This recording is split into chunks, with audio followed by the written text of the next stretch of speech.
My name is Johnny. I am here to testify before Congress regarding your atrocities committed against me. I'm a natural-born, tax-paying American citizen. I take advantage of a few social programs which, as of yet, haven't been gutted. Contrary to the nasty stereotype some of you purvey about citizens who avail themselves of social programs, I am employed in support of students with disabilities. In part to do exactly what I'm doing right now, to speak their minds, by any means necessary. I'm proud to contribute to every social program we have left, regardless of whether I benefit from them. I will not detail any more about myself, since it is largely irrelevant to my testimony. And contrary to the surveillance state now established, as elected representatives, you should know very little about citizens, while we should know everything about each one of you. I'm here very much of my own volition. I speak on behalf of myself, alone. I dare not presume to speak for anyone else. However, it is my deepest hope and prayer that every American citizen will find their own voice in my feeble words.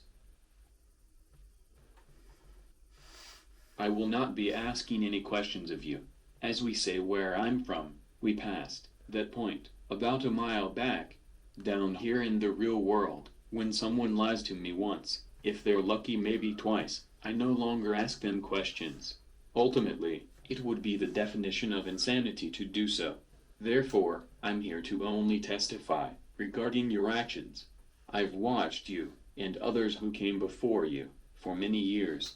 Unfortunately, your stenographers, also known as the billionaire-owned corporate media, have ridiculously failed to keep me brainwashed with your propaganda. Your actions speak far louder than their incessant, disjointed, and nonsensical bullshit.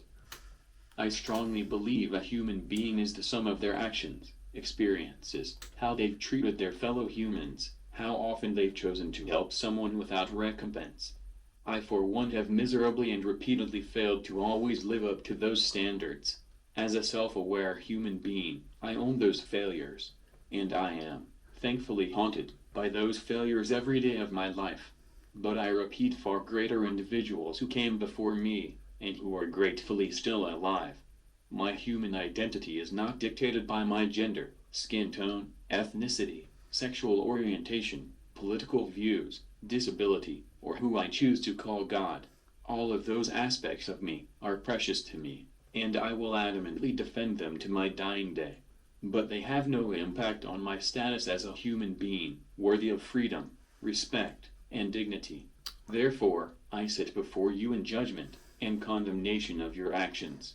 And how dare you attempt to pit me against my neighbor? Clearly you failed in your attempt.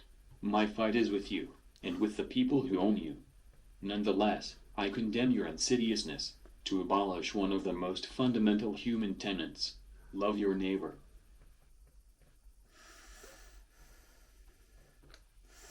I condemn how you voted almost exclusively against my interests, the god-awful legislations written for and handed to you by the devastating pharmaceutical industry, the savage war industry, the laughable healthcare industry, many other private, profit-driven corporations. Let's not forget entities like AIPAC and other lobbying groups, all of which have zero interest in my well-being. Yes, I know private interests and foreign powers like Israel draft legislation you voluntarily sign, and I have to obey. I do not recognize Israel, any other foreign power, or any private corporation to dictate what I can and can't do with my life.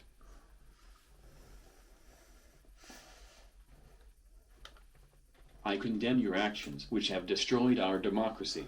Not terrorists, not white supremacists, not China, not Russia, not Iran, not even Big Bad Trump. You've created this abomination with a paper-thin illusion of a two-party system, and any effort to have third-party options, you collectively annihilate by force. Democracy is not the choice between two punch lines to the same joke, one of which is more senile than the other, and will probably soon be replaced in an extremely democratic process.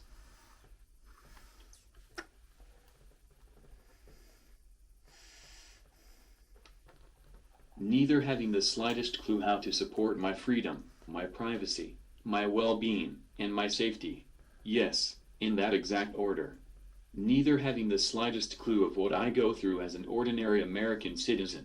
None of you do. The reality here in this chamber, there is only one party. And my needs as a citizen are not invited. Those of you who still pretend to fight one another on behalf of me, give it up. You're like ants physically pretending to be elephants. You're not even close to fooling me. Professional wrestling is far more convincing. I condemn your voluntary actions which align you with the absolute worst America has to offer. You take, and quite gladly, millions from profit-driven corporations, all of which have interests squarely in contradiction to my own. To say you have a conflict of interest is a hilarious understatement. Those corporations aren't offering you gifts in order for you to sit in those chairs and be a benefit to my life. You are simply an investment. They allow you to buy those seats, for you to pass laws benefiting them, and hurting me. And like any investment, the investors will inevitably want their money back, with a lot of interest. Now I wonder who ultimately pays that interest.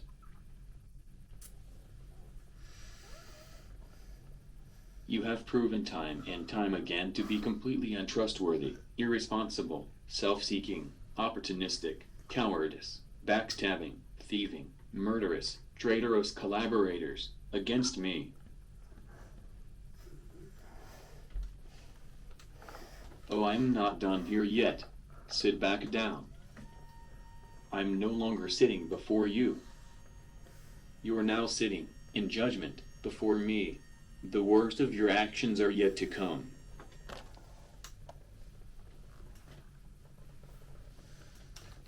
In the midst of issuing the condemnation you so rightfully deserve, I must also condemn myself. You are a product of my indifference.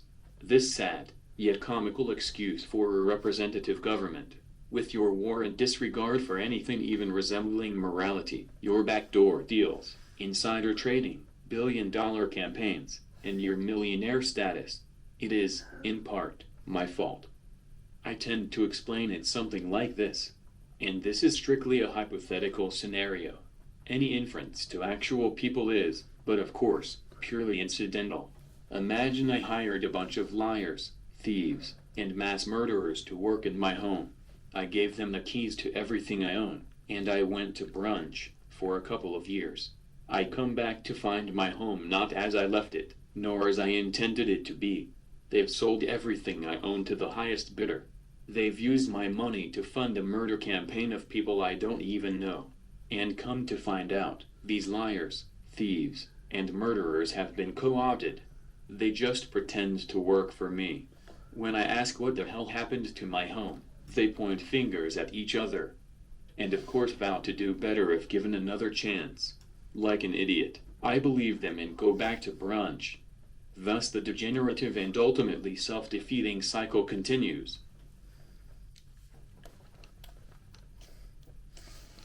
While in part this calamity is my fault, the bulk of the responsibility lies squarely on your shoulders. When we're children, we're easily influenced by others. As a society, we tend to accept that as a reason or excuse for some of their more questionable actions. But as adults, in which by age at least we all are, in all but the most egregious circumstances, we are solely responsible for our actions. External influences, be damned. So if we go back to my scenario, while I have some secondary responsibility for allowing those criminals in my home, they ultimately chose to commit, and will stand solely accountable for, their crimes. I know all of you experience a massive amount of influence and pressure from your donors, undoubtedly more than I can imagine. After all, you are simply an investment for them. That fact notwithstanding, so too each of you chose to conspire against me as an American citizen, and so too you will stand solely accountable for your actions. Since some of you have hilariously decreed that words are violence, I'll choose to play along. Maybe. I saved my worst condemnations for last. I hope I can get through them without crying. You have been lying us into wars for well over 100 years. The length of time can be freely debated, as it should be. That's how truth is ascertained. Not by silencing people you don't like. Shame on you. But I think most of us agree from Vietnam forward, you've gaslit us into attacking other countries. Whether the excuse was terrorism, liberation, a threat to national security, or my personal favorite, defending democracy. Something you've robbed from me decades ago. But you have to steal my tax dollars in order to literally bomb, quote-unquote, democracy into another country. How many people, so far, have you killed with my money? Millions? Hundreds of millions? Do you even know? You are still using my money to kill people. In a very real way, you have put blood on my hands.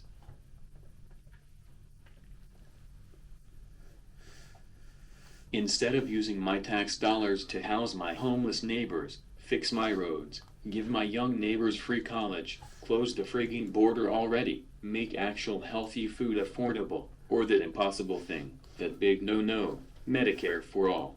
I do love how our brilliant president states that Medicare for all would make us go broke. How many trillions are we in debt now? I can't say because the number will increase before I get it out of my mouth. So we can print money to give. Not offer. Not charge. Literally give Americans access to health care. Or we can print money to keep killing people. Definitely need a Harvard law degree for that one. And before you think of your tired and silly argument against me, I have Medicare now. It works. It worked far better before you let private insurance companies start raping the system. Maybe that's why it costs so much. Instead of any of that, you funnel my money into military contractors, foreign oligarchies, ultimately in order for BlackRock, State Street, and Vanguard to come and pillage the planet. So instead of preserving human life, you choose to kill. You chose to sacrifice precious human life for idiotic, short-sighted, unsustainable political motives. Many of you have never been to Ukraine. I visited before this government led a coup to overthrow their elected president. I was among an amazing team of volunteers who spent 10 days visiting many orphanages for disabled children. We went to help, teach, inspire, encourage, to do good. I personally worked my ass off. Best thing I've done in my life.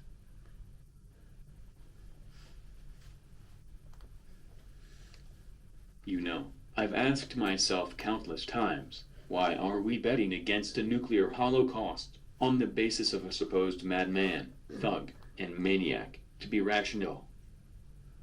And if we lose that bet, and we immediately solve global warming, what kind of economies will still exist to be bled dry by the oligarchs from their bomb shelters?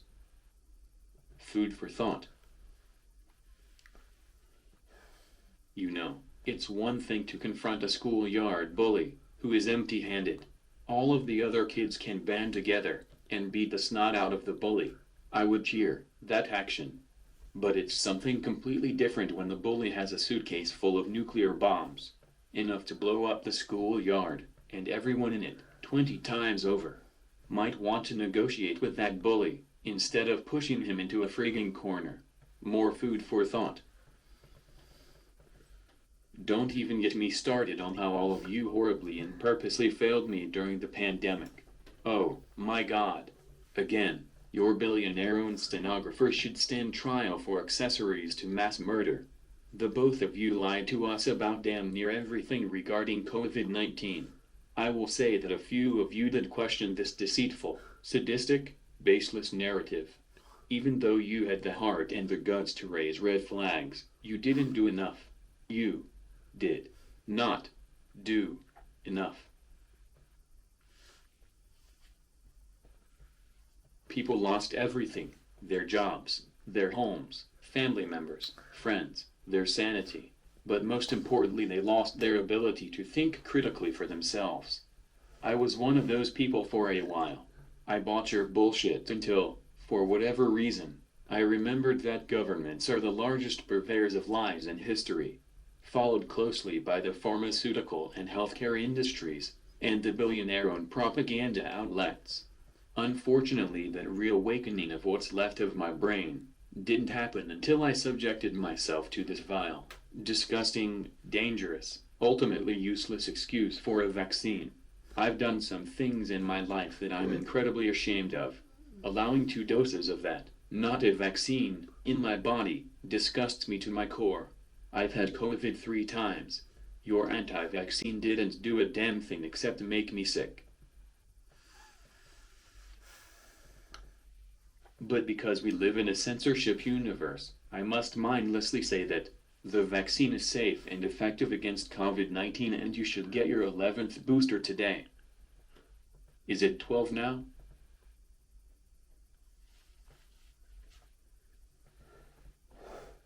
Anyway, I'll turn my brain back on now.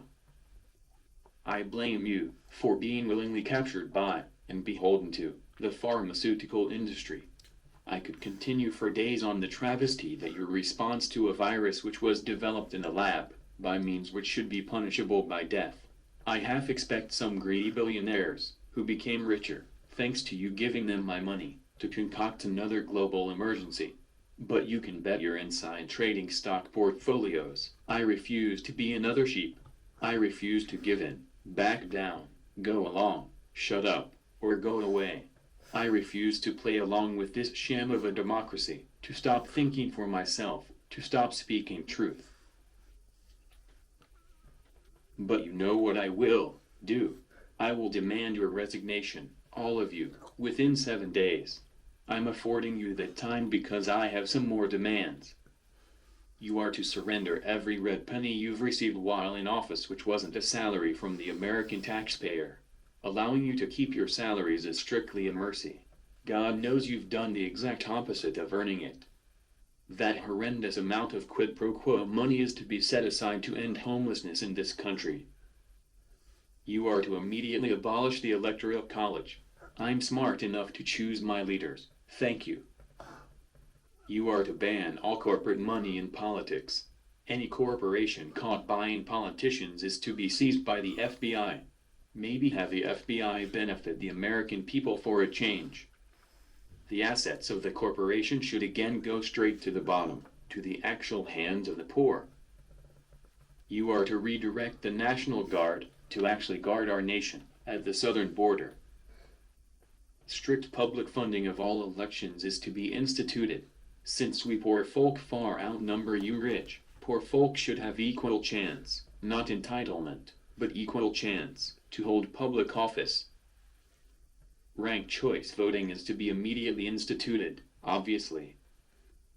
All political parties are to be abolished. A third party is not the long-term answer to break up, whatever you call this here. Having individuals run for office as individuals seems more fair. There is a lot more that needs to be done. But you only have a week. And if it's not funding mass slaughter of human life, we all know the speed of Congress. But these changes should begin to change how we, actually, choose our leaders, and the caliber of those leaders. The bigger shifts in public policy should follow soon after.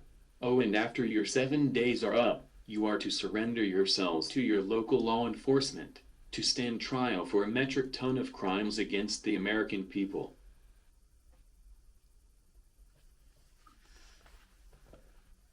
We go through an idiotic government shutdown every couple years anyway. I think we can manage without you harming us until we vote in a new body.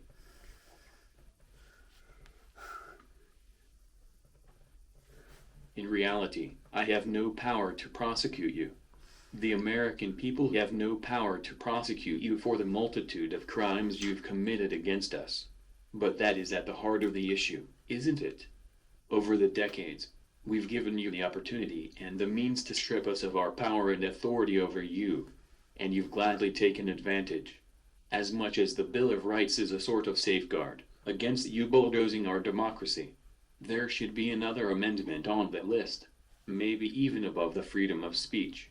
The will of the people is maintained only as long as the elected politician, having a genuine fear of the people who elected them, You can call that violence, if you want to use that cop-out. You should know how powerful a motivator, fear, can be.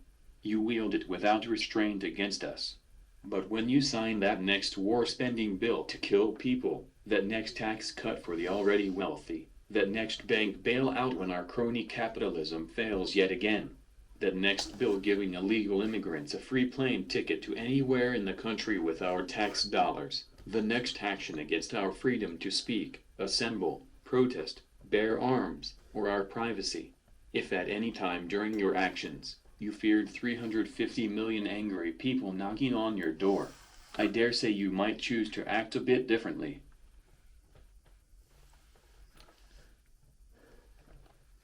In any case, you no longer have an option to preserve this mockery of a democracy.